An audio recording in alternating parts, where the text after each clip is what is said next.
ठीक आहे, लक्ष द्या सगळ्यांनी.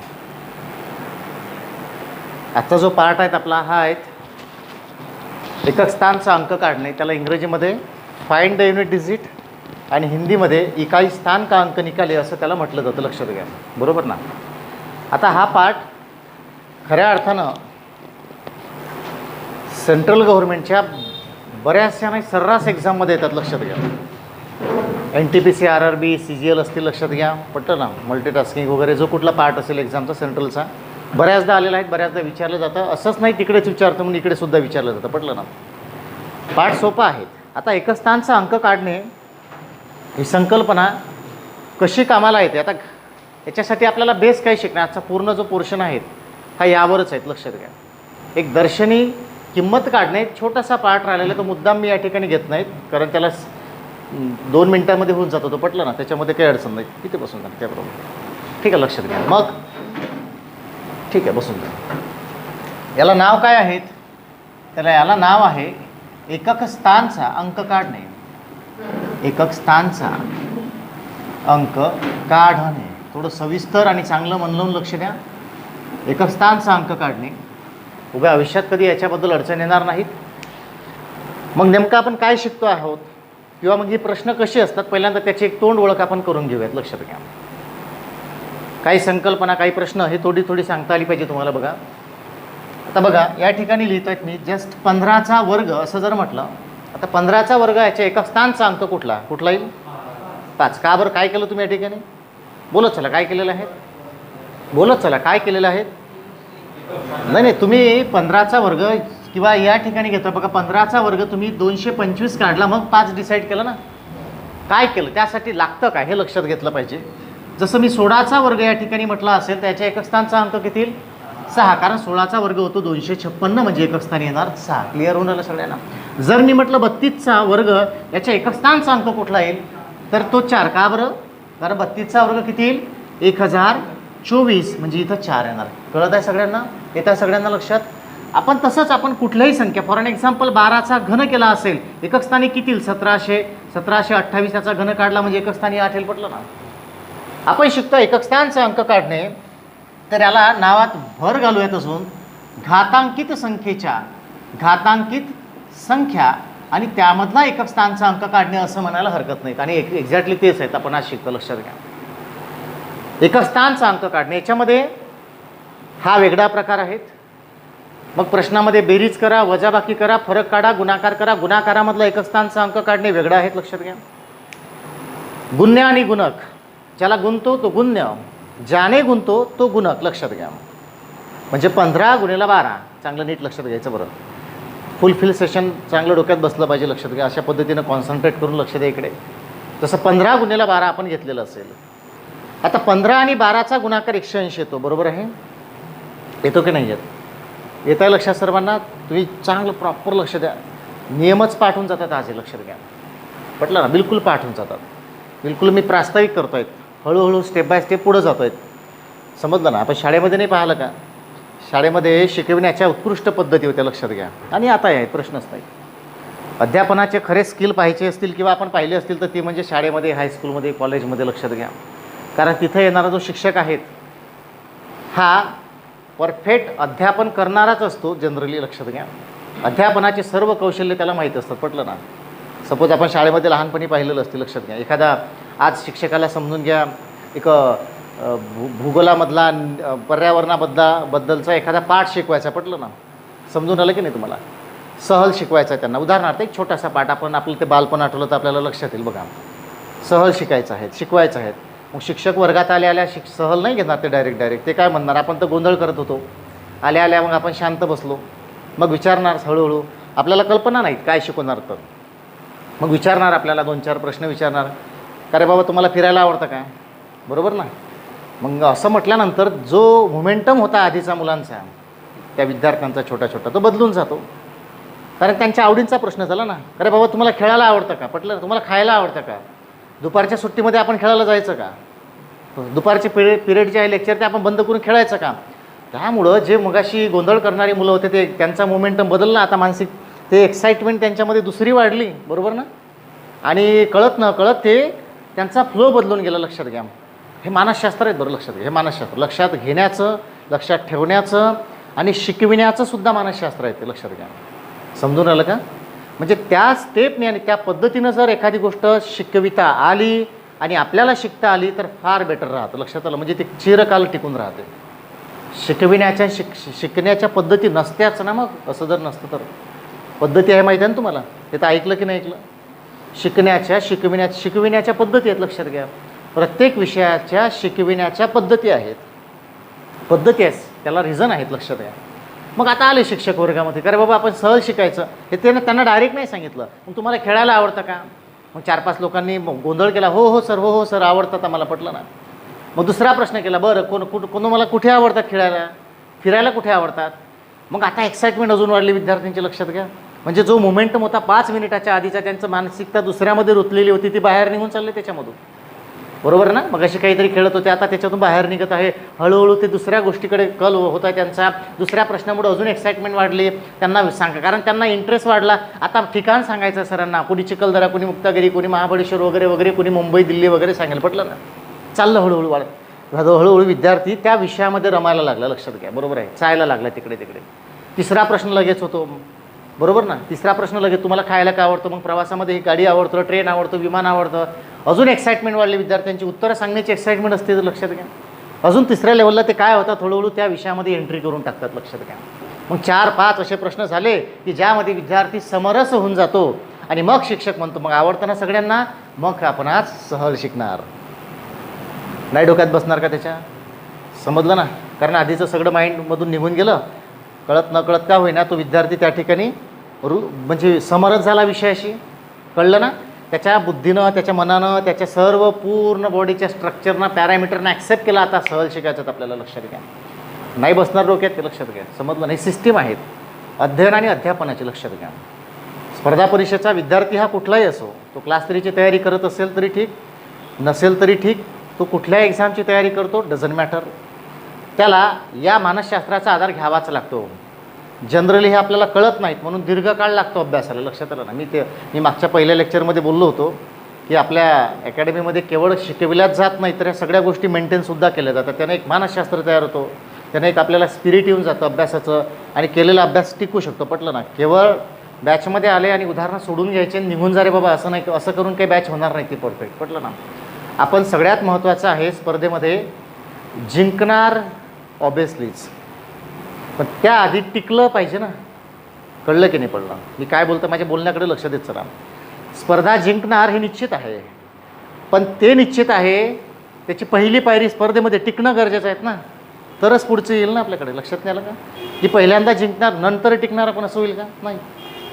आपण खूप लॉंग टर्म चांगला पायरून बसेल, जम बसला आपला, तर आपण टिकेल ना त्याच्यामध्ये, तर आपल्याला अचिव्हमेंट भेटेल, लक्षात घ्या. प्रत्येक गोष्टी ह्या पायरीनुसार होत जातात, लक्षात घ्या. त्याचनुसार या प्रत्येक प्रकरणाला डील करत असताना, शिकताना त्याच्यासुद्धा सिस्टीम ठरलेल्या आहेत, लक्षात घ्या. मी अवांतर नेहमी का बोलतो आहे? कारण इथला पाठ झाल्यानंतर ह्या सगळ्या गोष्टी तुम्हाला समजल्या पाहिजे, लक्षात घ्या. तुम्हालाही तुमच्या मनामध्ये क्लिअर असलं पाहिजे, हो गड्या अभ्यास करताना कुठंतरी ह्या गोष्टींचा आधार घेतला पाहिजे आपण, समजलं ना. खूप शॉर्टकट आणि घाईघाईत करण्याच्या मागे नादामध्ये चुका 10 होऊन जातात आणि वर्ष निघून जातात, पता लागणार नाहीत. त्यापेक्षा आधीच 6-7 महिने देऊ ना, चांगला अभ्यास होईल, तरी 3-4 महिने बॅलन्स राहील आपल्याकडे, लक्षात घ्या. कळत आहेत मी काय बोलतो? तर जनरली एक्झाम्पल सोडवत असताना पेपरला आपण घाईघाईत, मला लवकर आलं पाहिजे, मला अर्ध्या मिनिटात सोडवता आलं पाहिजे, या नादामध्ये आपण 10 चुका करून टाकतो प्रश्नामध्ये, आणि मग आपल्याला कळतं की हा रॉंग वे होता, आता दुसऱ्या मार्गाने गेलं पाहिजे, पटलं ना. मग त्यापेक्षा आधीच थोडा जाऊ दे ना. 1 मिनिटात सोडविण्याच्या नादात तुम्ही चुका करून 4 मिनिटं गमावले, त्यापेक्षा आधीच 1.5 मिनिटं द्या ना, त्याला काय प्रॉब्लेम आहे, पण शांततेने देऊयात, लक्षात घ्या. बट हे केव्हा होईल? जेव्हा तुम्हाला संपूर्ण इन्फॉर्मेशन तुमच्या माइंडमध्ये असतील, लक्षात घ्या. मी काय बोलतो माझ्या बोलण्याकडे लक्ष असू द्या. ऑन स्पॉट पेपरमध्ये काउंटर अटॅक करत असताना माइंड बॅलन्स करणे, त्या प्रश्नाची डील करत असताना त्याला कुठली संकल्पना लागतं, झोंबलं पाहिजे पटकन डोक्याला. यार प्रश्न आलाय, याला काय लागतं, याला हे लागतं, मग याच्यासोबत काय लागतं, कशासोबत काय खाल्लं पाहिजे, गणितामध्ये रिझनिंगमध्ये कळलं पाहिजे तुम्हाला, लक्षात घ्या. समजलं ना. मग गणिताची उत्तरं निघतात पटपट, रिझनिंगचे उत्तरं निघतात पटपट, लक्षात घ्या. मी त्या दिवशी पण बोललो, आपण प्रश्न वाचायच्या आधी प्रश्न सोडविण्याची तयारी करतो, प्रश्न चुकतो 100%. बऱ्याच वेळा असं होतं, पटलं ना. सो आपल्याला प्लॅनिंग करायचं. आजचं जे लेक्चर आहे आपलं ते आहे घातांकित संख्यांचा एकक स्थानचा अंक काढणे. लक्षात घ्यायचं, अतिशय सोपा आहे हा भाग. मी शिकविला नाही तरी तुम्हाला येत नाही अशातला भाग नाही, लक्षात घ्या. परंतु बॅचमध्ये आपला सिलेबसचा भाग आहे तो, म्हणून बॅचच्या माध्यमातून कव्हर करणं गरजेचं आहे. मी थोड्या काही प्रश्नांची ओळख आपल्याला या ठिकाणी करून देतो. लक्ष द्या. सपोज या ठिकाणी घेतला आहे मी 12चा घात 1728 प्लस 19चा घात 2000 प्लस 2000चा घात किंवा 2000चा घात 1900 घेतलेला आहे, मायनस 27चा घात 1296 घेतलेला आहे, मायनस 15चा घात 2700 घेतलेला आहे, प्लस 1999चा घात 2000 घेतलेला आहे. आणि फायनली विचारलेला आहे तुम्हाला इकाई स्थान का अंक निकालिए, एकक स्थानचा अंक काढा. Find the unit digit. प्रश्न पाहिलेले आहेत, अशी पाहिलेले आहेत की नाहीत? तुम्ही बोलत चला ना, बोलत चला ना. प्रवास बोर होऊन जाईल, नाही तर बोलत चला, बोललं पाहिजे, इन्व्हॉल्व व्हा. क्लिअर आहे? हो, विचारले जातात. बेसिकली हे प्रश्न सर्रास सगळ्या विद्यार्थ्यांनी पाहिलेले असतात. चांगल्या एक्झामला 100% येतात. संख्याज्ञान भाग 1 म्हणलं, लक्षात थोडं. संख्याज्ञान म्हणजे केवळ संख्यांचे प्रकार नाही, आधीच बोललेलो आहोत. संख्याज्ञानामध्ये प्रत्येक गोष्टीचं रिलेशन समजून घेणे विस्तारमध्ये, मग मजा येतं त्याची. लक्षात घ्या, हा पाठ फार महत्त्वाचा आहे. मग यामध्ये साधारण 1 2 3 4 5 6 पदं आलेली आहेत, बरोबर ना? बऱ्याचदा 7 येईल, 8 येईल, कधी 2 येईल, कधी 1 येईल, बरोबर ना? हा प्रकार उद्या तुमचा क्लिअर होऊन जाईल प्रश्नांच्या स्वरूपात. आत्ता थिअरी घेतोय आपण, म्हणजे संकल्पना आजच क्लिअर होऊन जाईल, लक्षात घ्या. परंतु याच्यानंतर प्रश्न पण चुकणार नाहीत. अतिशय सोपा पाठ आहे. जो पाठ करायचा असतो तो नक्कीच पाठ करायचा असतो, लक्षात घ्या. तर या ठिकाणी एकच स्थानचा अंक काढा. आता मुळामध्ये एचा घातांक यम, यामध्ये ए टू दी पॉवर यम, यामध्ये यमला घात असं म्हणतात आणि एला पाया असं म्हणतात. Is that clear? हे सगळ्यांना माहिती आहे, इथं बसलेल्या सगळ्या लोकांना माहिती आहे, पटलं ना? मग याच नुसार सपोज 5चा घात 2 घेतला म्हणजे 5 × 5 25 झालेले आहे. 5 to the power 3 is equal to 5 × 5 × 5 125 घेतलेले आहेत. सिंपल आहेत सगळं, लक्षात घ्या. आणि अतिशय सिंपल करून घेऊयात, पटलं ना? मग याचा अर्थ काय? घाता, अरे गणितामध्ये प्रत्येक गोष्टीला डेफिनेशन आहे. काय सांगू तुम्हाला, या पृथ्वी तलावरच्या प्रत्येक घटकाला डेफिनेशन म्हणजे व्याख्या आहेत. मानवाची व्याख्या नाही का सायन्समध्ये? बोलत चला ना, आहे ना, मनुष्याची व्याख्या आहेत ना. बरं, हिस्ट्रीला व्याख्या नसेल का? हिस्ट्री या शब्दाला, पेनाला व्याख्या नसेल का? व्याख्या, या व्याख्याचा अर्थ तरी काय? व्याख्येचा अर्थ असा आहे की जे समजा हा पेन आहे, हा बोर्ड आहे, त्याचा अर्थ, त्याचा पूर्ण, त्याचा जो कशासाठी बनला, त्याचं उद्दिष्ट काय, सर्व समाविष्ट त्याच्यामध्ये आहे. That is called definition. समजलं ना? व्याख्येचा अर्थ तोच आहेत ना. आपण अर्थशास्त्राची डेफिनेशन पाहतो, अर्थशास्त्राची पुस्तकं अमेझिंग आहेत, खूप मोठमोठी आहेत, पण डेफिनेशन किती छोटी आहेत अर्थशास्त्राची. माहिती आहे सगळ्यांना? MPSCचा आपण अभ्यास करतो आहे. अर्थशास्त्राची डेफिनेशन तर माहीतच आहे ना तुम्हाला. मानवाच्या अमर्यादित गरजा, त्या गरजा पूर्ण करणारी मर्यादित परंतु पर्यायी उपयोगाची साधने यांचा मेळ साधने याच्या दृष्टिकोनातून करण्यात येणारा प्रयत्नांचा अभ्यास करणारा, मानवी प्रयत्नांचा अभ्यास करणारं शास्त्र म्हणजे अर्थशास्त्र म्हणतो ना आपण. हे ऐकलेलं आहे का? बरं, याच्यामध्ये सगळं आलं. मग ते लक्षात घ्या, जे आपण शिकतोय, पटलं ना? मग ते वाणिज्य असतील किंवा गरजा असतील किंवा जे काय असतील, लक्षात घ्या. पटलं की नाही पटलं? व्याख्या म्हणजे काय? व्याख्या म्हणजे त्याचे उद्दिष्ट, तो कशासाठी आलेला आहे, त्याचा अर्थ काय आहे, त्याच्यामध्ये काय काय समाविष्ट आहे, इतकं व्यापक सर्व 10 वाक्यामध्ये न लिहिता एका संक्षिप्त स्वरूपात क्लिअर कट सांगणे, दॅट इज कॉल्ड डेफिनेशन. पटलं ना? व्याख्या हा व्याख्येचा अर्थ आहे. मग त्याला नावं दिली पाहिजे, ऑलरेडी ते आहेच आपल्याकडे. मग ए टू दी पॉवर यम, 5चा घात 2, याला घात म्हणतात, वरच्या डोक्यावर असलेल्या संख्येला खालचा पाया आहेत. एकूणच त्याला घातांकित संख्या असं म्हणतात. क्लिअर? बोलत चला. एकूणच त्याला घातांकित संख्या असं म्हणतात. क्लिअर? घातांकित संख्या म्हणून म्हटलेलं आहे घातांकित संख्येच्या एकक स्थानचा अंक काढणे. हा पाठ आपल्याला आज घ्यायचा आहे. हे झालं माझं इंट्रोडक्शन. क्लिअर आहे? इंट्रोडक्शन आपल्या इथं थोडं वेळ लागतोच, पटलं ना? इंट्रोडक्शनमध्ये सगळं क्लिअर होऊन जातं, लक्षात घ्या. इंट्रोडक्शन महत्त्वाचं आहे. इंट्रोडक्शन महत्त्वाचं आहे, लक्षात घ्या. प्रास्ताविक माहिती आपण काय लर्न करणार. मग मला असं म्हणायचं आहे घातांकाची सुद्धा डेफिनेशन आहे. बरं, घातांक बदलला, किंमत नाही बदलली का? घातांक बदलला, किंमत नाही बदलली का? बदललं ना. 4 आला असतं तर 625 झाला असता. येत आहे लक्षात सगळ्यांना? म्हणजे याचा अर्थ घातांकाची सुद्धा डेफिनेशन आहे या 2ची 3ची. तर कशी? एखाद्या संख्येचा स्वतःशीच, इट सेल्फ मीन्स स्वतःशीच किती वेळा गुणाकार करावा, how many multiply with it self. कळत आहेत ना सगळ्यांना? एखाद्या संख्येचा स्वतःशीच किती वेळा गुणाकार करावा अशी मर्यादा घालून देणारी संख्या म्हणजे घातांक. मर्यादा घातली आहेत ना. तुम्ही 2 घात असताना 3दा गुणाकार करणार का? बोला ना. नाही करणार. कितीदा करणार? 2च. व्हाय? जस्ट बिकॉज ऑफ रिझन घातांक. लक्षात घ्या. म्हणजे एखाद्या संख्येचा स्वतःशीच किती वेळा गुणाकार करावा अशी मर्यादा घालून देणारी संख्या म्हणजेच काय? घातांक. सगळ्यांचं क्लिअर आहे तिथपर्यंत? काय अडचण नाही ना कोणाला? चालेल. तर हे आपल्याला शिकायचं आहे. मग मला असं म्हणायचं आहे, हे सोपं आहे तोपर्यंत ठीक आहेत. घात लहान आहे तर ठीक आहे, पटलं ना? घात लहान आहे म्हणून ठीक आहेत ना. बरं, मोठी संख्या पायामध्ये दिली, घात लहान असला तरी कठीण जातं. मग 1227चा घात 2 दिला तरी वर्ग काढणं जडच जाईल ना. ट्रिक्सनुसार काढू तो भाग वेगळा वगैरे वगैरे, पटलं ना? मग ह्याच्या पलीकडे जर गेलं तर 12चा 1728 वेळा गुणाकार करायचा असा त्याचा अर्थ होतो. 19चा 2000 वेळा गुणाकार करायचा असा त्याचा अर्थ होतो. आणि हा 2000चा 1900 वेळा गुणाकार करायचा असा त्याचा अर्थ होतो. आणि ह्या 27चा 1296 वेळा गुणाकार करायचा असा त्याचा अर्थ होतो. आणि 15चा 2700 वेळा गुणाकार करायचा असा अर्थ होतो. 1999चा 200 वेळा गुणाकार करायचा असा अर्थ होतो. आणि या सर्व गुणाकारातून काढलेल्या उत्तरांचं प्लस मायनस करून मग एकच स्थानचा अंक काढायचा असा या पूर्ण उदाहरणाचा अर्थ होतो. उदाहरण समजलं ना? हे आपल्याला शिकायचं आहे. खरं सोडू का पेपरला? असं जर याच्याकडे टेक्निक नसेल तर नाही. एखादी एक्झाम सोडून द्या, पण प्रश्न नाही सोडणार तो, पटलं ना? व्हाय? शक्यच नाही.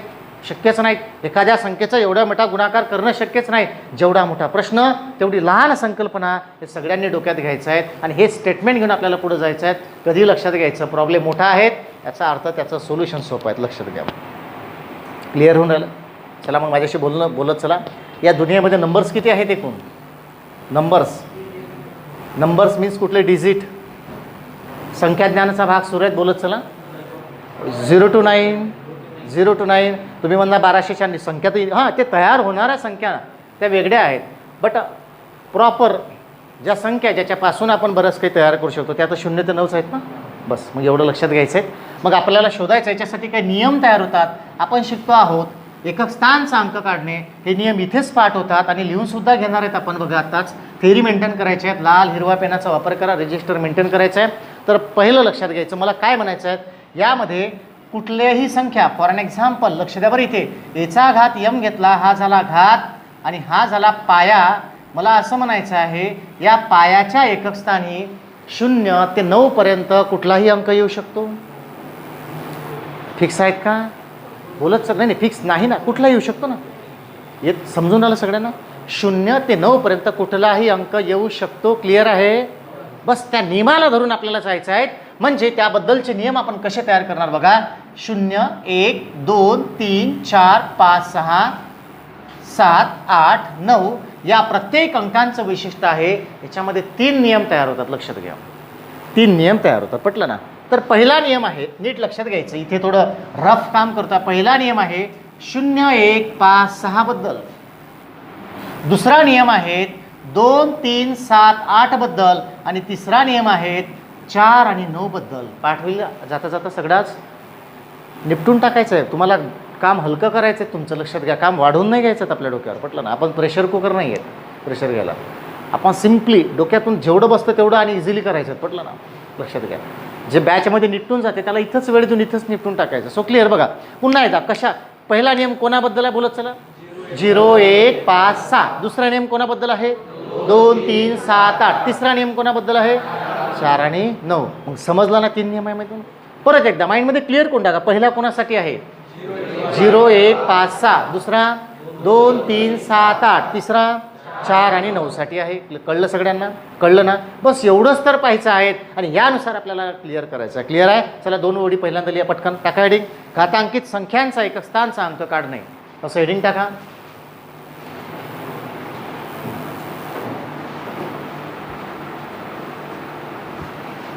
घातांकित संख्यांचा एकक स्थानचा अंक काढणे.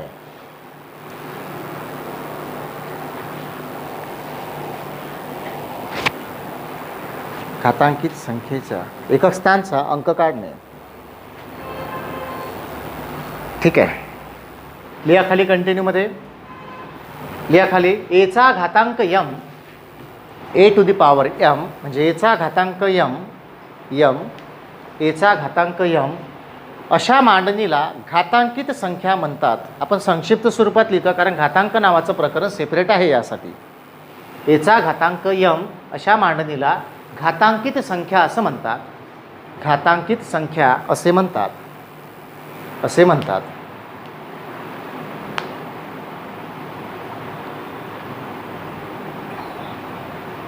यामध्ये एला पाया तर यमला घात.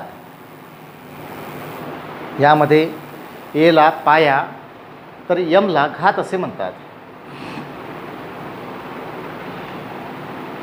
यमला घात असे म्हणतात.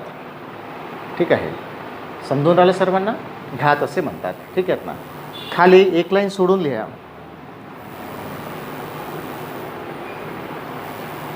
कोणत्याही घातांकित संख्येच्या पायामध्ये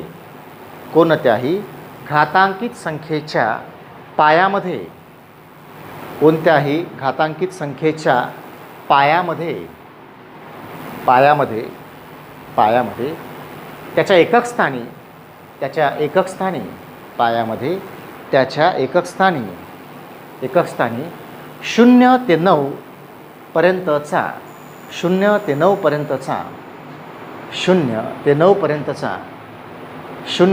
पर्यंतचा कोणताही अंक असू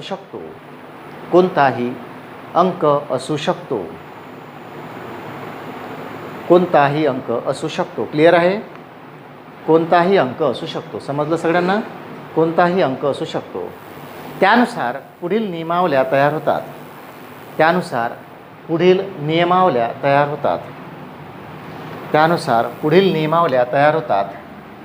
त्यापैकी पहिला अ लिहिणार आहात आपण. पुढील नियमावल्या तयार होतात. पहिला अ लिहिणार. जर पायातील एकक स्थानचा अंक हा 0 1 5 6 यापैकी असेल व घात कोणतीही संख्या असेल तर एकक स्थानी तोच अंक येणार. तर एकक स्थानी तोच अंक येणार. लिहून घ्या. या पायातील एकक स्थानचा अंक 0 1 5 6 असेल आणि यापैकी कुठलाही असेल तर घात कोणतीही संख्या, घाताचं घेणं देणं नाही, तर एकक स्थानी तोच अंक येणार. याचा अर्थ जो तुमच्याकडे दिलेला असेल तोच.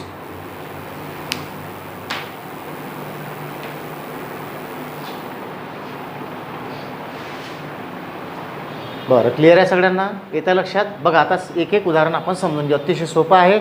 दुनियामध्ये ह्या काही गोष्टी त्रिकालबाधित सत्य आहे, त्याच्यामुळे आपल्याला डोकं लावायची गरज नाही. ऑलरेडी त्या सेट आहेत. लक्षात घ्या.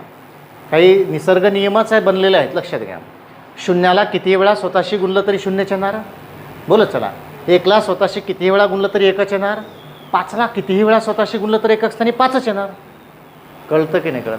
5ला तुम्ही मल्टिप्लाय करत चला. 5 5 5 5 5 5 5 5 5च येणार ना एकच स्थानी. 6ला सुद्धा मल्टिप्लाय करा स्वतःशीच किती वेळा? 6 6 6 6च येणार आहेत. हे सगळं कळत आहेत मी जे बोललेलं आहोत आता प्रामाणिकपणे. तुम्हाला सगळ्यांना क्लिअर आहे? क्लिअर आहे सगळ्यांना? तुम्हाला क्लिअर आहे? प्रामाणिकपणे काय खोटं बोलण्याचं कारण नाही. आजचं एवढाच पोर्शन आहे, होऊन जाईल.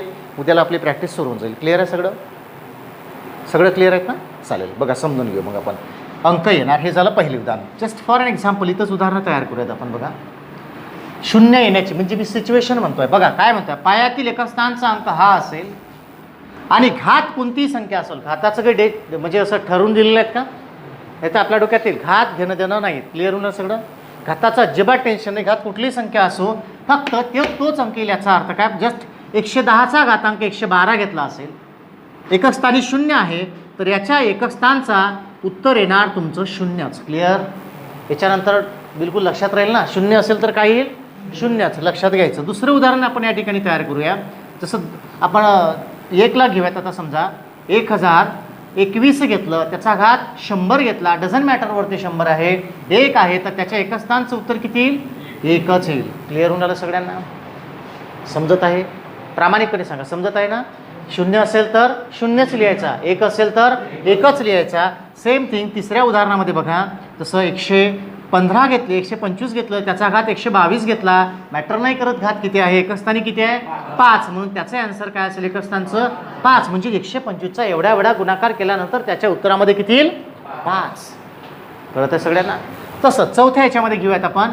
आता 6 घ्यायला पाहिजे आपण, 206 घेतलं, त्याचा घात 125 घेतलेला आहे, 6 असेल तर एकच स्थानी किती येईल 6. पुन्हा एकदा रिपीट करूयात आपण या संकल्पनेला. बघा, कुठल्याही घातांकी संख्येच्या एकक स्थानी 0, 1, 5, 6 यापैकी जर एखादा अंक असेल तर त्याच्या उत्तराच्या एकक स्थानी सुद्धा तोच अंक येणार. याच्यात काही अडचण आहे कुणाला? बोलत चला, काही अडचण आहे? लिहून घ्या पटकन. क्लिअर ना? समजलेलं आहे सगळ्यांना? चालेल, विचारू शकता बरं 10 वेळा तुम्ही, असं काही नाही. क्लिअर आहे ना? प्रामाणिकपणे आत्ताच सांगा, क्लिअर आहे? मागे क्लिअर आहे? कवर वगैरे विशाल वगैरे तुमचं क्लिअर आहे सगळ्यांचं? चालेल, क्लिअर आहेत ना? चला पुढे जाऊ. चला, दुसरा नियम आहे.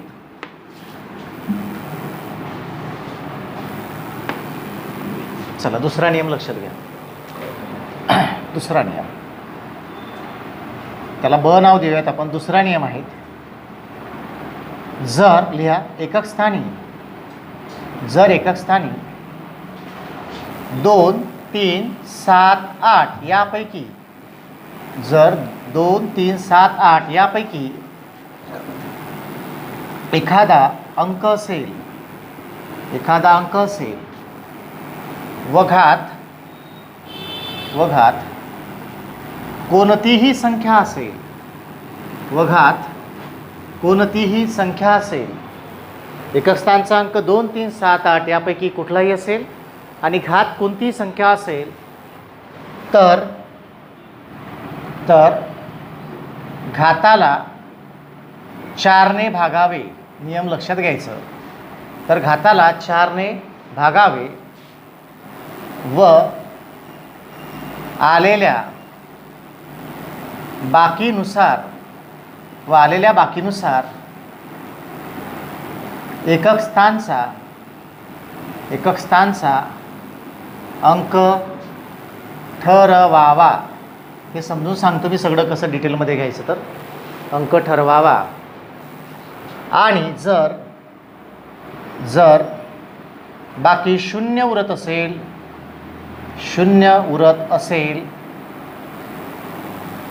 तर घात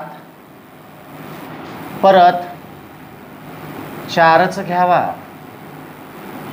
हे लक्षात घ्यायचं, हा नियम आहे. याचं एकदा वाचन परत करतोय बघा.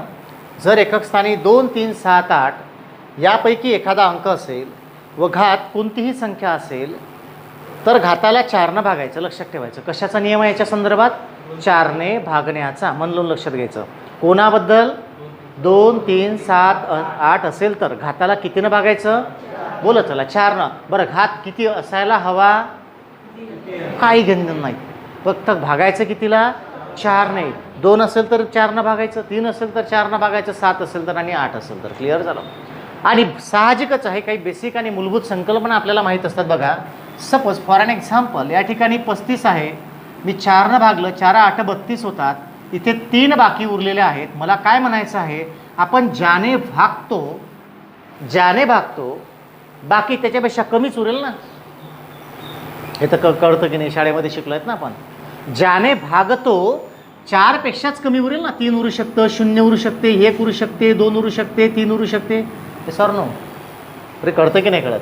जर 4 परत उरले तर परत 4ने भाग नाही देऊ का आपण? साध्या गोष्टी. क्लिअर आहे? बोलत चला. एक गोष्ट आपल्याला लिंक लावत जायचं. पटलं ना? बघा कसं परफेक्शन येतं मग, सोप्याकडून कठीणाकडे. परत एकदा 4ने भागलं तर साहजिकच 4 पेक्षा लहान उरेल, 0 उरेल, 1 उरेल, 2 उरेल, 3 उरेल. म्हणजे 4 परिस्थितीत निर्माण होऊ शकतात ना प्रश्नामध्ये. आज आपण संकल्पनाचं नाही तर सोबत प्रत्येक परिस्थितीजन्य पुरावा सुद्धा या ठिकाणी जनरेट करतो आहेत. लक्षात घ्या. परिस्थितीजन्य पुरावा उदाहरणाचा लक्षात घ्या. म्हणजे कसा? हे 4ही सिच्युएशन आपल्याला पाहिजे. प्रत्येक उदाहरण या ठिकाणी चेक करायचे आहे. 4 चोक 16 उदाहरणं आपल्याला पाहिजे आहेत. आता थोडं चांगलं सविस्तर आणि मन लावून लक्ष द्यायचं. तुम्हाला पटलं ना? बघा, तर पहिली सिच्युएशन घेतोय. दिसतं सगळ्यांना इथपर्यंत? चालेल. आता आपण बरं बी नंबर जे घेतोय पेपरला हेच येईल का? नाही. जस्ट हा बेस आहेत, इन्फॉर्मेशन आहेत. ही यूज करायची आहेत आपल्याला उदाहरणामध्ये. जसं मग अशी एक पदावली टाईपचं मोठं उदाहरण दिलं होतं ना तुम्हाला, कळत आहेत ना. त्याचा सेपरेट पार एक एक पद आपल्याला असं काढूनच मग कॅल्क्युलेशन करायचं आहे. ते आहे आपलं सोल्युशन. बघा काय म्हणायचं आहे, जस्ट फॉर एन एक्झाम्पल. आता आपण कोणाबद्दल बोलतो आहे, 2 3 7 8 बद्दल. चांगलं लक्ष द्या बरं, 2 3 7 8 बद्दल बोलताय. म्हणजे याचा अर्थ 2 बद्दल बोलूयात आपण. 2ची संकल्पना या ठिकाणी मांडतोय, नीट लक्षात घ्या. 2ची संकल्पना थोडं डिटेलमध्येच घेऊयात. म्हणजे 2चं उदाहरण पहिलं घेतो, नीट लक्षात घ्या. या ठिकाणी सपोज 112 घेतलं आणि 115 घात घेतला. पेपरला 112 येईल का, त्याचं घेणं नाहीत का. आपल्याला घेणं कोणाचं आहे, फक्त 2चं म्हणजे एकक स्थानच्या अंकांचं. 2 दिसला रे दिसला, घाताला कितीनं भागायचं, 4ने भागायचं. जर मी आता मनातल्या मनात भागलं, मी या 15ला 4नं भागलं, तेव्हा बाकी या ठिकाणी 3 उरेल. आता याच्यासाठी काय वेगळं काम करायचं का, येतं ना एवढं तुम्हाला. अरे 2 आणि 4साठी कसोटीच आहेत ना, की पूर्ण संख्येला भागायची गरज नाही, शेवटल्या 2 अंकालाच भागा, तुम्हाला नियम भेटून जातो. कसोट्यांच्या चॅप्टरमध्ये आपण शिकणार की 4 बद्दल पूर्ण संख्येला भागण्याची गरज नाही, शेवटल्या 2च घराला भागा, तुम्हाला डिसाईड करता येईल. कळलं की नाही कळलं. कारण 4ची कसोटी आहे, एकक आणि दशस्थानच्या अंकां मिळून तयार होणाऱ्या संख्येला जर 4ने निश्चित भाग जात असेल तर त्या संपूर्ण संख्येला 4ने निश्चित भाग जातो, किंवा संख्येच्या शेवटी 2 शून्य असेल तर. मग आपल्याला पूर्ण 115ला भागायची गरज नाही ना. प्रामाणिकपणे हो किंवा नाहीत, होला हो, नाहीला नाही लावू नका. पटलं ना, चलतीच्या पुढं पळतीच्या मागं असं काम नको. क्लिअर आहे सगळं, सोबत आहेत ना व्यवस्थित, चालेल. मग 4नं भागलं, तुम्ही रफमध्ये भागा, कसे भागा. 4नं भागलं, 3 बाकी उरले. म्हणजे याचा अर्थ म्हणून एकक स्थानचा घात 2चा घात 3 घ्यायचा. त्यांनी म्हटलं ना, 4ने भागावे, आलेल्या बाकीनुसार एकक स्थानचा अंक ठरवावा. याचा अर्थ तो आहे एकक स्थानला तो घात द्यायचा, मग जी व्हॅल्यू येईल ते उत्तर तुमचं असेल, म्हणजे उत्तर येईल 8. पहिला प्रश्न समजला, विचारू शकता तुम्ही 100 वेळा. ही समजलं का मागे, समजलं का मागे, समजलं मागे प्रामाणिकपणे. बाईच समजलं तुम्हाला मागे, काय अडचण नाही. बघा म्हणजे 4ला भागलं, मग जी बाकी उरली ती एकक स्थानच्या अंकाला द्यायची, त्यानुसार त्याची किंमत निघेल, 2 अंकी 3 अंकी जे निघेल व्हॉटेवर, ते त्याचं उत्तर असेल एकक स्थानचं. म्हणजे 112चा घात 115 याच्या एकक स्थानी 2 येईल, सॉरी 8 येईल. कळलं का, कळलं आता सर्वांना. आपण हे उदाहरणं का घेतोय, अशा परिस्थिती पाहता म्हणजे प्रॅक्टिसही होऊन जाते आणि तुम्हाला दिसून पडतं की नेमकं काय करायचं. पटलं ना. असंच एखादं दुसरं उदाहरण घेऊयात आपण. 112चा घात मी 114 घेतो आहे, नीट लक्षात घ्या. सॉरी 14 चालते, त्याचं घेणं नाही. 2 आहे म्हणजे कितीनं भागायचं, बोला कितीनं भागायचं, 4ने भागायचं. म्हणजे या ठिकाणी जर मी त्याला 4नं भागलं तर बाकी 2 उरेल, 12चा भाग बसेल 2 निवरेल का 14मधून. येतं लक्षात तुम्हाला, येतं लक्षात. म्हणजे या ठिकाणी त्या 2ला घात द्यायचा, 2 म्हणजे उत्तर येईल 4. म्हणजे तुमचं आन्सर झालं या ठिकाणी 4. कळलं का, कळलं सर्वांना. येतं आहे अनुप लक्षात, येतं लक्षात, येतं लक्षात, येतं लक्षात सर्वांना, येत आहे ना. सेम थिंग तिसरं उदाहरण परिस्थिती तयार करू. 112चा घात 113 घेतला, या ठिकाणी मी 4नं भागलं घाताला, बाकी 1 उरेल. म्हणून या ठिकाणी त्या 2चा घात 1 होईल, त्याचं उत्तर 1 येईल. म्हणजे तुमचं आन्सर येणार 1. समजलं, समजलं, परिस्थिती लक्षात येत आहेत ना. अशी उदाहरणं आपल्याला सोडवायचे, नीट लक्षात घ्या. आता दुसरी बाजू, जसं 2ची संकल्पना आपण पाहिली तशी 3ची संकल्पना आपण बघूया. 3ची संकल्पना, 3ची संकल्पना बघा. म्हणजे मी परत 113 घेतो, त्याचा घात 115 घेतो. तुमच्या डोक्यात हेच बसेल का 100 100 100 नाही, याचं काही घेणं नाहीत का, नाही. आपलं फक्त भागणे, बाकी आणणे आणि एकक स्थानचा अंक शोधणे. हां बोला ना. हा ना, कारण तिथं 4नं भागलं, बरोबर आहे. अच्छा हां, शून्याची परिस्थिती राहिलेली आहे, बरोबर आहे. एक शून्याची परिस्थिती येते, आपल्याला 4ही परिस्थिती पाहिजे आहेत. या ठिकाणी 13 घेतलेले आहेत, 13 आहेत ना घात. लक्ष दे, आपण एक अजून बरं झालं तू विचारलं, एक उदाहरण बाकी राहिलं अजून आपल्या विचारलं, कारण 4 तयार होतात परिस्थिती, शून्य उरलाच नाही आपल्या उदाहरणामध्ये, नाही का. तर बघा इथे 3 आहे, 13 आहे, 1 उरणार ना 4नं भागलं तर भागवत. मग म्हणून हा 2चा घात 1 घ्यायचा, जसं इथं घात दिले ना बाकी तसे. आलं लक्षात, आता लक्षात आलं का, खरं खरं सांग. हां आता सपोज बरं झालं तू विचारलं, हे माझ्या नजरेतून निघून गेलं होतं. 112चा घात 112 घेतो, शून्य उरलाच नाही ना अजून आपला. अच्छा हा 2चा घात, अच्छा हो सॉरी हां 2 येईल तिथे, असं म्हणायचं ना. हां इथे 2 लिहायला पाहिजे होतं. क्लिअर आहे सगळ्यांचं. 2चा घात 1 म्हणजे 2, बरोबर आहे. आता अडचण नाही ना कोणाला, हेच म्हणायचं होतं ना. बरं, त्याबद्दल क्षमा मागतो, हे चूक झालेली होती लिहिताना. ठीक आहे इथपर्यंत चालेल. आता तिसरी परिस्थिती बघा, 2 आहे म्हणजे 4 भागलं तर बाकी किती उरणार बोला? 0. उरेल की नाही 0? उरेल ना 0. म्हणून आता कुठला घात द्यायचा? मग 2चा घात 4, ज्याचा नियम आहे तोच घात द्यायचा. 2चा चौथा घात म्हणजे किती बोला? 2चा चौथा घात म्हणजे किती? 16. 16 लिहिल्यानंतर एक स्थानचा अंक किती येईल? 6. बरं, आत्ता समजलं पहिलं पूर्ण झाली 2ची संकल्पना. बोलत चला, क्लिअर आहे सगळ्यांना? तुम्हाला क्लिअर आहेत? लिहू नका, सगळं लिहायला भेटणार तुम्हाला. क्लिअर आहेत? चालेल. आता हा झाला 3ची संकल्पना. आपण या ठिकाणी बघूया 3ची संकल्पना. सेम थिंग, 3ची संकल्पना बघा. आता जसं पहिलं घेतलं 113चा घात 115 घेतला. 3 आहे म्हणून घाताला 4 भागू आपण. घाताला 4 भागलं तर बाकी उरणार या ठिकाणी बोला 3. 4 भागलं तर 3 उरेल ना, बरोबर आहे. म्हणून या 3चा घात द्यायचा तुम्हाला 3 आणि त्याचं उत्तर येतं मग 27. 3चा तिसरा घात म्हणजे 27. म्हणजेच या उत्तराच्या एकक स्थानी येणार तुमचा 7. कळत आहेत सगळ्यांना? येत आहे ना सगळ्यांना लक्षात? अनुप लक्षात येत आहे मागे? चालेल. सेम 113चा घात 114 घेतला, याला 4 भागलं घाताला 114ला, बाकी उरेल 2. म्हणून या ठिकाणी तुमच्या एकक स्थानच्या अंकाला घात द्यायचा 2. उत्तर 9 येईल, म्हणजे तुमचं फायनल आन्सर झालं 9. कळत आहे? प्रामाणिकपणे सांगा, कळत आहेत ना? येत्या लक्षात? कुठलं नाही लक्षात आलं सांगा? हेच ना? काय अडचण नाही. आपण ह्या 14ला 4 भागलं, बरोबर आहे. मग 2 उरतात ना बाकी. मग 2 उरले तर इच्छा एकक स्थानच्या अंकाला तोच द्यायचा. मग 3चा वर्ग 9 म्हणजे तुमचं उत्तर येईल 9 एकक स्थानचं. कळलं आता सगळ्यांना? क्लिअर आहे? विचारत चला बरं, काय प्रॉब्लेम नाही, विचारत चला, आपलं सेशनच त्याच्यासाठी. क्लिअर आहे सगळं? चालेल. आपण तिसरं एखादं उदाहरण तयार करू. 113चा घात 113 उरला घेतला. आता मी 4 भागलं तर बाकी किती उरेल बोला? 1 उरेल, म्हणजे 3चा घात या ठिकाणी किती होईल? 1, म्हणजे उत्तर येणार तुमचं या ठिकाणी 3. कळत आहेत? येत्या लक्षात सगळ्यांना? समजलेलं आहे? समजलेलं आहे? सेम आता थोडं पुढं जाऊयात. 113चा घात 112 घेतला, परत मी 4 भागलं तर बाकी 0 उरेल. आता जेव्हा 0 उरतात तेव्हा त्या संख्येचा घात परत तोच नियम घ्यायचा. 3चा चौथा घात म्हणजे किती? 3चा चौथा घात म्हणजे किती? 3चा 4 वेळा गुणाकार केला किती येईल? 81. 81 येतो, म्हणून ते इथं घ्यायचे, म्हणजे तुमच्या उत्तराच्या ठिकाणी येणार 1. समजलं का? प्रामाणिकपणे सांगा, समजलेलं दोन्ही उदाहरणं? आपण संकल्पना लिहून घेण्यासोबत उदाहरणं घेतो आहे म्हणून वेळ जातो आहे, अदरवाईज हे लिहायला काही वेळ लागत नाही. पटलं ना? नियम तर तोच आहे, लक्षात घ्यायचा. सेम आता थोडं खाली येऊयात आणि आपण ह्या 3 झालं आहेत, आपल्याला 7 आणि 8 बद्दल पाहायचं. बघा आता 7 आणि 8 बद्दल इथं घेतो आहे 7ची संकल्पना. 7ची संकल्पना बघा. परत 117चा घात 115 घेतो आहे, बरोबर आहे. परिस्थिती तीच आहे, बाकी किती उरणार? 3. राईट? म्हणजे याचा अर्थ 7चा घात किती येईल? 3. 7चा घन होतो 343, म्हणजे तुमच्या उत्तराच्या एकक स्थानी येणार 3. समजलं? गुणाकार करता येईल ना? थोडी इन शॉर्टमध्ये आपल्याला काही स्टेटमेंट तयार करता येईल याच्यावरून. परंतु सगळ्यांचं आत्ता क्लिअर आहे? क्लिअर आहे? चालेल. हे झालं 7चं पहिलं उदाहरण. 117चा घात 114 घेतो आहे, जेव्हा याला मी 4 भागलं तेव्हा बाकी उरेल 2. बरोबर आहे.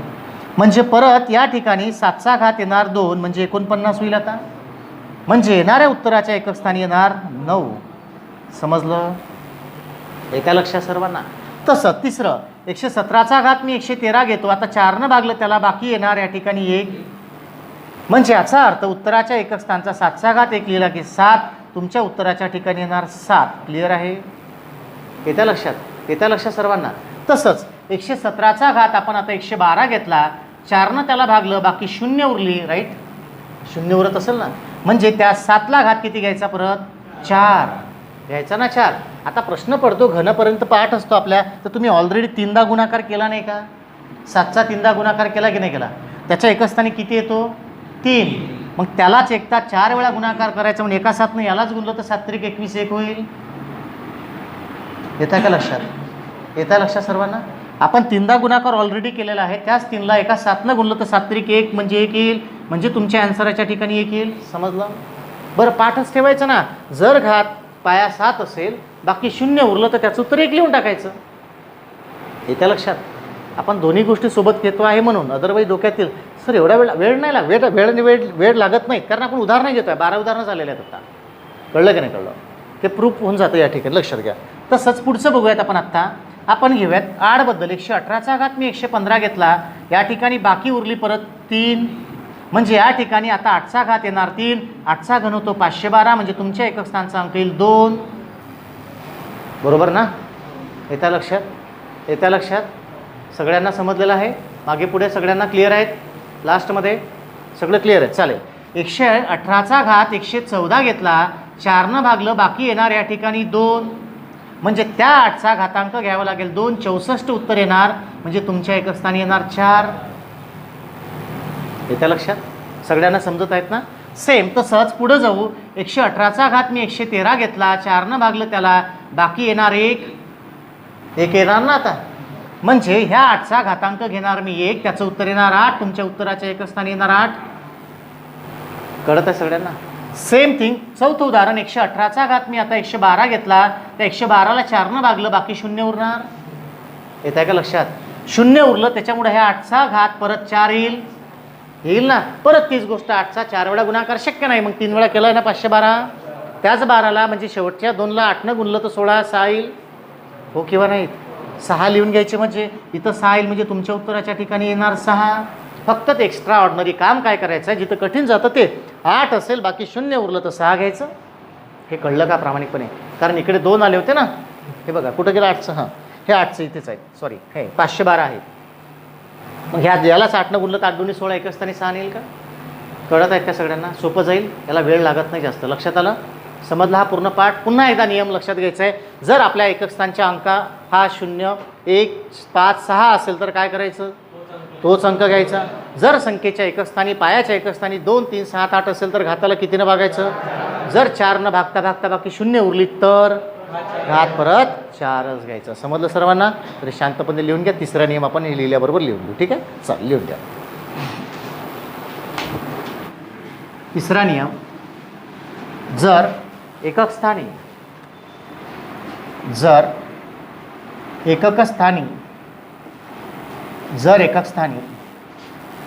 4 9 हे अंक असतील, 4 9 हे अंक असतील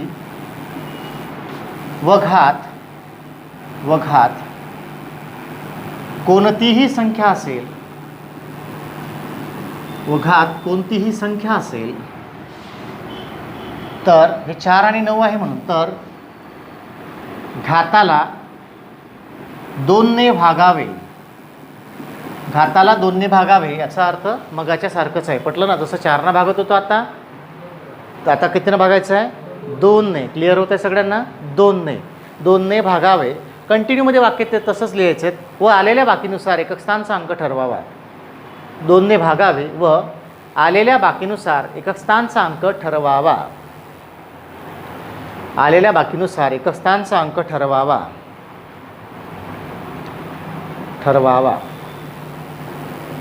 समजलं ना? ठरवावा. क्लिअर आहे सगळ्यांना? ठरवावा. आणि जर बाकी 0 उरत असेल तर सेम थिंग या ठिकाणी अप्लाय होतं. लक्षात घ्या. जर बाकी 0 उरत असेल तर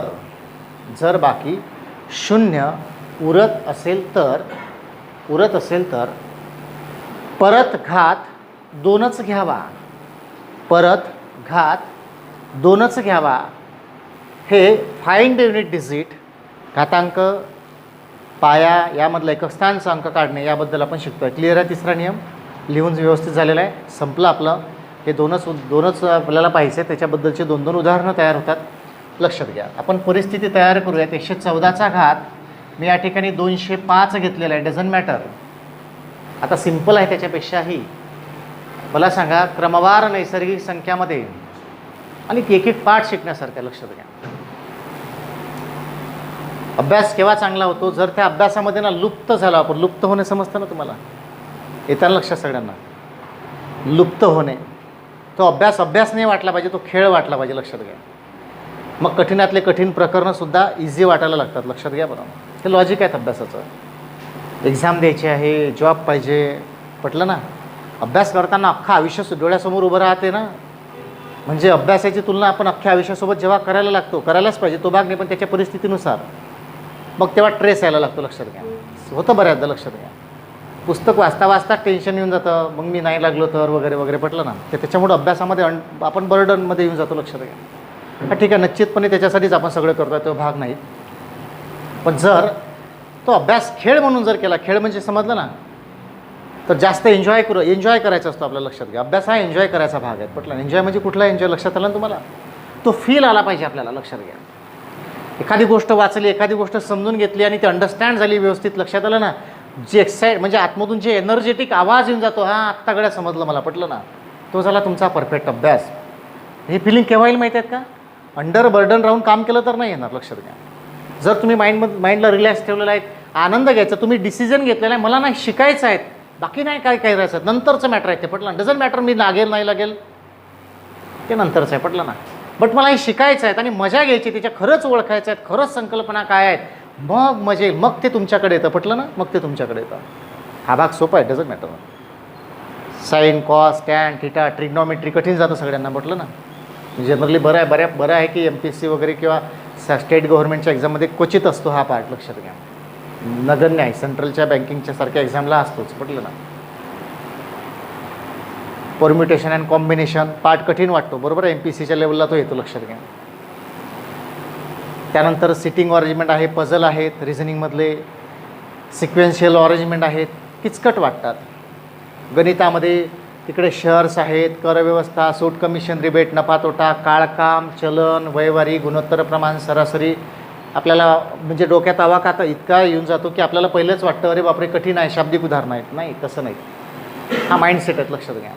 जेव्हा त्या प्रत्येक प्रकरणाची सिस्टीम तुम्ही तयार करताना तुमच्या माइंडमध्ये, मग ते काम नाही, खेळ वाटायला लागतो, लक्षात घ्या. फर्स्ट प्रायोरिटी आहे की आपल्याला सिलेबस समजला पाहिजे.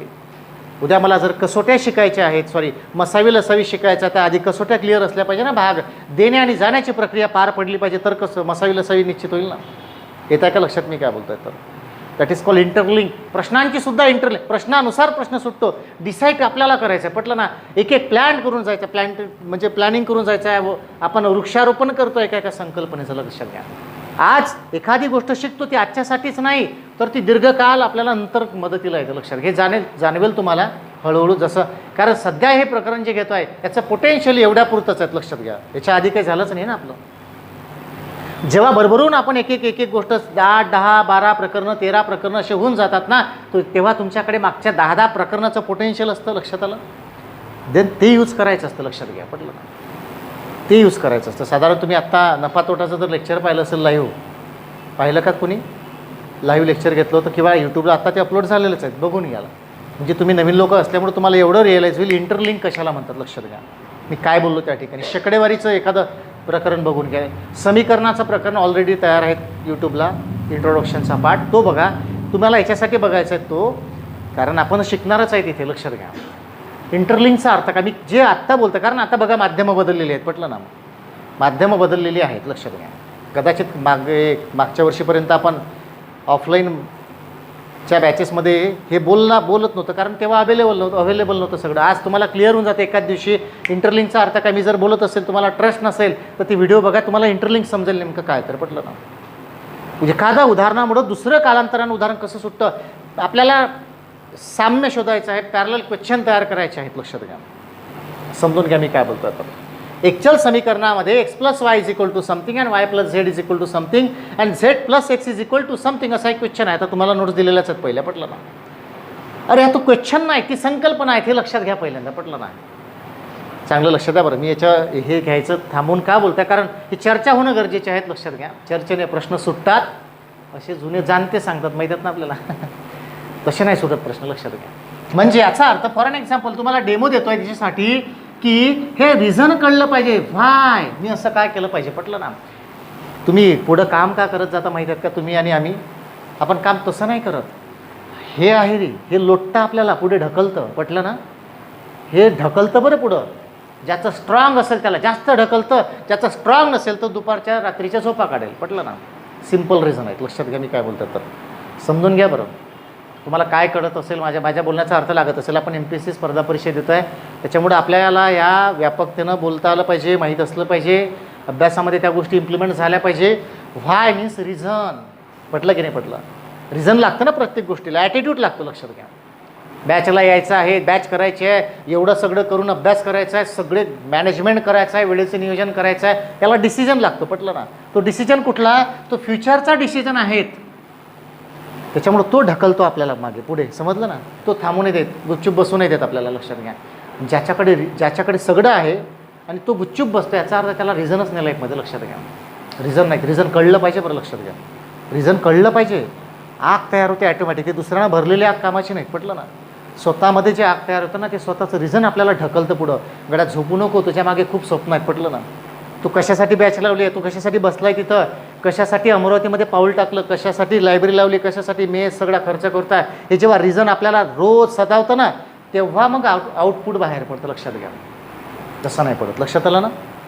तसा नाही पडत तो आउटकम, जे आउटपुट जे म्हणतो, जे बाहेर पडतं ना, ते तसं नाही पडत, लक्षात घ्या. त्याच्यावर प्रेशर तयार व्हायला पाहिजे, मग बाहेर पडतं, लक्षात घ्या. मग ते प्रेशर अनेक गोष्टीचं असू शकतं. त्याच्यामध्ये निगेटिव्ह गोष्टीचं प्रेशर मी गृहीत धरत नाहीत, कारण निगेटिव्ह गोष्टी ह्या जास्तीत जास्त असतात, त्या तुम्हाला घ्याव्या लागत नाहीत, लक्षात घ्या. निगेटिव्ह गोष्टी ॲक्सेप्ट कराव्या लागत नाही, त्या नैसर्गिक येतात. पॉझिटिव्हसाठी तयार राहावं लागतं, लक्षात आहे ना, माहीत आहेत ना तुम्हाला. चांगले लोक, चांगले पॉझिटिव्ह लोक नॅचरली भेटत नाही, निगेटिव्ह सर्रास भेटत जातात, ते तसंच भेटून जातं, फुकटात भेटतं, पटलं ना. लक्षात घ्या. ज्या चुकीच्या गोष्टी आहे, ज्या युजलेस गोष्टी आहेत, ज्या बिनकामाच्या आहेत, त्या फुकटात भेटतात. ज्या खरंच कामाच्या आहेत त्याच्यावर कॉन्सन्ट्रेट करावं लागतं, लक्षात घ्या. समजून राहिला मी काय बोलतो. चुका होणे ही नॅचरल प्रोसेस आहे, 100% चुका होईल पेपरला, बरोबर करताना काळजी घ्यावी लागतं, लक्षात आलं ना मी काय बोलतो. तर समजून आलं. अभ्यास नाहीच केला टेन्शनच नाही, कारण ती रॉंग मेथड आहेत. अभ्यास करणं ही चांगली मेथड आहे, त्याच्यासाठी जास्त कॉन्सन्ट्रेट करावं लागतं, पटलं ना. आपल्याला हे आपले काही पैलू आपल्याला माहीत पाहिजे अभ्यासामधलं, लक्षात घ्या. मानसशास्त्रीय आधार आपण घेतलाच पाहिजे सिच्युएशनचा. एखादी गोष्ट आपण आज शिकतोय, तर घरी गेल्यानंतर आजच्या आज रिव्हिजन केली तर ती विसरणार नाही मरेपर्यंत, लक्षात घ्या. समजून आलं. हे ॲटिट्यूड आहे. Every Sunday, every single Sunday, every single day in week, कुठलाही असो, लक्षात घ्या. आठवड्यातला एक दिवस हा सेल्फ ट्रॅकिंगचा असलाच पाहिजे. आता सेल्फ ट्रॅकिंग म्हणजे काय, तर मी आठवड्याभरामध्ये बॅचेसच्या माध्यमातून आणि सेल्फ स्टडी जो केलेला आहे त्याचं एकदा ट्रॅकिंग झालं पाहिजे. ट्रॅकिंग ही संकल्पना आहे, त्याच्यावर सुद्धा आपण बोलू कधीतरी. टूल्स मीन्स काय, आपण म्हटलं ना मी बॅचमध्ये फक्त गणित नाही शिकणार आपण. टूल्स मीन्स काय, टूल्स कशाला म्हणतात, याच्यावर सुद्धा एक लेक्चर घेऊयात आपण बोलताच, पटलं ना. टूल्स मीन्स काय, त्याचा वापर आपल्याला समजला पाहिजे टूल्सचा, पटलं ना. त्यांना आपलं काम सोपं होतं, लक्षात घ्या. समजून ना. तर म्हणून त्या गोष्टी आपल्याला माहीत पाहिजे. म्हणून हे सगळं जे बोलत आहेत ना, हे सोपं आहेत, आपल्याला तेव्हाच्या तेव्हा करायचं आहे. एखादी गोष्ट मला असं म्हणायचं आहे, जर आज एखादी गोष्ट बॅचमध्ये झाली तर उद्यापर्यंत ते ॲटलिस्ट 2 वेळा तरी रिव्हिजनमध्ये आली पाहिजे. तिसऱ्या दिवशी हात लावायची गरज नाही पडत. हा अनुभव राहिलेला आहे, लक्षात घ्या. शास्त्रीय कारण आहे त्याच्यामागं. काही तासामध्ये म्हणतो ना, वाचतो ना आपण, एवढ्या तासात जर तुम्ही तेवढं वाचलं तर तुम्हाला लक्षात राहतं. युटिलाइज करा त्याला. अतिशय सोपा आहे. तिसरा पॉईंट आहे त्यात आपला, लक्षात घ्या, एक स्थानचा अंक काढण्याचा. आणि अतिशय सोपा आहे. आजचा लेसनच खऱ्या अर्थानं सोपं होतं. इतकं सोपं आहे, मला असं वाटतं आत्ता कोणाचं चुकणार पण नाही तिथं बसलेल्या सगळ्यांपैकी. क्लिअर आहेत का, प्रामाणिकपणे सांगा. 100% शाश्वत आहे. तुम्ही जे शाश्वत आहे त्याच्यावर काम कमी करावं लागतं, लक्षात घ्या. पहिला नियम होता 0, 1, 5, 6 साठी. काय बोलला तो, काय बोलला, हा ना, जसाच्या तसा. आता शिकलो ना, शिकताना मेहनत घेतली, आता लक्षात आलेलं आहे, समजलेलं आहे. इन शॉर्टमध्ये स्टेटमेंट तयार करून ठेवा. इथं वर्ड आपलं की म्हणतो त्याला आपण, पटलं ना. हां, पहिला नियम आहे जसाच्या तसा, बरोबर आहे. कोणासाठी लागतो, बस झालं ना, 0, 1, 5. दुसरा नियम कोणासाठी आहे, 2, 3, 7, 8 साठी. कशानं भागायचं, क्लिअर होऊन आलं सगळं. तिसरा नियम कोणासाठी आहे, 4 आणि 9 साठी. कशानं भागायचं, 2ने भागायचं. म्हणजे याचा अर्थ 2 भाग. आता सिम्पल आहेत म्हणून मगाशी बोलता बोलता विषयाचा अवांतर विषय झाला तो 1, 2, 3, 4 अप टू इन्फिनेट, अनंत. या सर्व संख्यांना काय म्हणतात, बोला चला पटापट.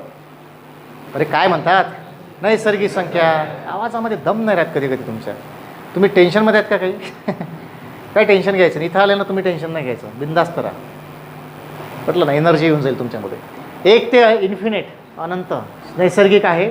बरं, ह्या नैसर्गिक संख्या कशापासून तयार होतात असं साधा प्रश्न पडला. एक सम, एक नैसर्गिक, एक नैसर्गिक, सॉरी, एक विषम, एक सम, एक विषम, एक सम येतच ना. बोलत चला, क्लिअर ना. एक सम, एक विषम येईल का, येतच ना. विषमला भागलं तर 1 उरेल, 2 2ने विषमला भागलं तर 1 उरेल, आणि 2ने समला भागलं तर, बोला ना, 0 उरेल ना. मग सिम्पल आहेत ना, याच्यापेक्षा जास्त काय अजून पाहिजे. जर विषम संख्या आहे तर बाकी किती उरेल, मग कशाला लिहायचं जास्त. म्हणून बाकी किती उरणार या ठिकाणी, 1. म्हणजे या 4चा घात किती, 1. म्हणजे उत्तर येणार 4. सिम्पल. 114चा घात, याचा मी या ठिकाणी 200 घेतो. समजलं. समा आहे, समा आहे म्हणजे 2 भागलं तर 0 उरेल की नाही, हो ना, शून्य उरेल. म्हणजे याचा अर्थ ह्या 4चा घात येणार 2 म्हणजे 16, म्हणजे तुमच्या उत्तराच्या एक स्थानी 6. स्वतःशी बोलणं शिका, इंटरॅक्शन करा, पटलं ना, ॲटोमॅटिक बाहेर पडतं सगळं, परफॉर्मन्स बाहेर पडतो आपला. आपल्यात खूप काही पोटेन्शियल आहेत, ते बाहेर पडण्याना वाव नाही भेटून राहिला. लक्षात घ्या, नाचा वाटत नाही का प्रत्येकाला. एखाद्या लग्न पाहतो आपण, जातो आतल्या आता आपण म्हणतो खूप ट्रॉफिक अटकलेले आहेत, लक्षात घ्या, गाडी पुढं चालली नाहीत, आपण चिडचिडही करतो, लक्षात घ्या बरं बऱ्याचदा. पण आपला ॲटिट्यूड असतो, कदाचित त्या ठिकाणी असंही वाटत असेल की जिंदगी भी और कुछ आहे, असंही वाटतं, पण आपण नाही करू शकत तो एन्जॉय. लक्षात घ्या, का? कारण इथून परवानगीच देत नाहीत, आपण सूचना दिली नाहीत, कमांडच दिले नाहीत. अभ्यास करा असं वाटतं, लुप्त होणं असं वाटतं अभ्यास, पण काय आहे, जीवावर येतं बऱ्याचदा. लक्षात घ्या, काम नाही वाटलं पाहिजे, तो खेळ वाटला पाहिजे, तेव्हा मजा येते त्याची. परत 100 या ठिकाणी आता 119 घेतो, त्याचा घात मी 115 घेतलं, 100%, बाकी 1 उरेल की नाही उरेल? म्हणजे 1 उरला, तर याचा अर्थ या ठिकाणी 9चा घात 1 घेतला म्हणजे आन्सर 9 येईल, म्हणजे एकच स्थानचा अंक 9. बरोबर आहे, येत्या लक्षात सगळ्यांना कळत आहेत ना? म्हणजे सिम्पल आहेत. परत 119चा घात, परत मी 300 घेतला, आता 4 भागलं, सॉरी 2 भागलं तर समसंख्या आहे ती 300 समान आहे का? म्हणजे बाकी किती उरेल? कसं रे? 0 उरेल ना. बाकी किती उरेल? 0. बाकी 0 उरले तर घात किती घ्यायचा? 2 घ्यायचा, म्हणजे 9चा घात किती? 2, म्हणजे 81, म्हणजे तुमचं उत्तर येणार 1. Is that clear? ऑल सगळं समजलेलं आहे? प्रामाणिकपणे सांगा, तुम्हाला सगळ्यांना समजलेलं, बोला प्रामाणिकपणे. क्लिअर आहे सगळ्यांचं? परत एकदा रिव्हिजन घेऊयात आपण, आणि आपण आजचा सेशन इथे एंड करूया. लक्ष द्या व्यवस्थित, आणि माझ्यासोबत बोलत चला, रिव्हिजन देत चला.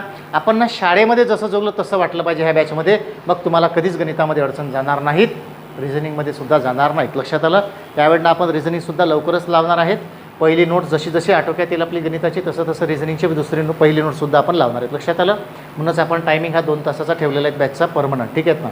तर लक्षात घ्या, परत एकदा झालेलं पूर्ण तुम्हाला माहीत असलं पाहिजे. माझ्या रिक्वायरमेंट एवढ्याच आहे, अकॅडमीतल्या जो इथं भाग आहे, तुम्ही आता जे लोक इथं स्टुडंट म्हणून इथं जॉईंट होतात, अकॅडमीचा भाग होतात, ह्या सगळ्या जुन्या लोकांना माहीत आहे अभ्यास सोपा आहे, गणित सोपं आहे. इथं आल्यानंतर गणित कधी राहत नाहीत, सिलेबस खूप मोठा आहेत आणि उभ्या आयुष्यात कधी अडणार नाहीत. ज्यांना 0 माहीत असेल, 0 गणित असेल, त्यालाही येतं. फक्त एव्हरी सिंगल डे बॅच पडली पाहिजे नाही, बस एवढं लक्षात घ्यायचं आहे. आणि फक्त एवढंच काम करायचं आहे, खूप जास्त करायचं नाही. इथं काय काय घडलं एवढं माहीत पाहिजे, बस. पटलं ना? आणि नोट्स आहेत आपल्याकडे, कळलं? इंटरनल थेअरीचे आत्ता उद्यापासून इंटरनल थेअरीचा अर्थ लागायचा तुम्हाला, अजून पॉईंट्स कसे काढायचे, पटलं ना? आपण संकल्पना स्वतःच कशी लिहून ठेवायची स्वतःला कमांड देण्यासाठी, ते उद्यापासून आपल्याला शिकणार आहेत. लक्षात घ्या. तर हा सोपा भाग होता, थेअरीचा भाग इथं संपला. पहिलं लेक्चर संख्याज्ञान भाग 1, संख्याज्ञान भाग 1, नैसर्गिक संख्या, पूर्ण संख्या, पूर्णांक संख्या, बरोबर आहे, परिमेय संख्या, अपरिमेय संख्या, वास्तव संख्या, संख्यांच्या स्थानिक किमती, कालचं आठवतं सगळं. आणि हे नियम, संख्यांचा 10च्या घाताचा विस्तार. आपण काय शिकतो? काल स्टार्ट झालेला पार्ट होता संख्यांच्या स्थानिक किमती, तो आज संपलेला आहे. एवढा मोठा पार्ट येतो स्थानिक किमतीमध्ये, लक्षात घ्या. मला असं वाटतं याचा विचार कधी झाला नसेल, बरोबर ना? संख्यांच्या स्थानिक किमतीमध्ये हा पार्ट येतो पूर्ण, जो आत्तापर्यंत शिकलो ना आपण, हे त्याच्यामध्ये घ्यायचं असतं. म्हणजे संख्याज्ञानचा पहिला पार्ट या ठिकाणी कंप्लीट झालेला आहे. दुसऱ्या पार्टमध्ये बाकीचं तर उद्यापासून यावरची जेवढे प्रॉब्लेम्स आहेत आपण तेवढी सोडवणार आहे. याच्यामध्ये सुद्धा काही आतमधल्या संकल्पना आहे त्या आपण उद्याला घेणार आहे. कळलं इथपर्यंत? चालेल, तरी सगळ्यांनी लिहून घ्यावं. ठीक.